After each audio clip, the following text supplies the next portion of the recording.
അജബേറും ജമാലിലായിലെങ്കി മറിയുന്ന സൗന്ദര്യ നേതാവാണ് നബി തങ്ങള്. പൗർണമി മാറി നിൽക്കും ശോഭ പരത്തുന്ന സൗന്ദര്യവദനമ നബി തങ്ങള്.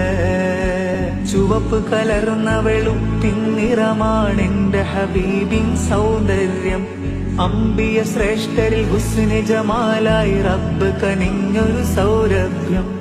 ഇരുട്ടിൽ കത്തും ദീപം പോൽ തിരുനെറ്റിയിൽ തെളിയും സൗന്ദര്യം. പകൽ വെട്ടത്തിൽ കാണും പോലെ ഇരുളിൽ കാണും തിരുഗേഹം. ശത്രുശരങ്ങൾ തോൽക്കും നബിയുടെ സ്നേഹത്തിൽ അത് യാഥാർത്ഥ്യം. ജനകോടികളുടെ ഹൃത്തിൽ മുഴങ്ങും അഷ്റഫുൽ അംബിയ അത്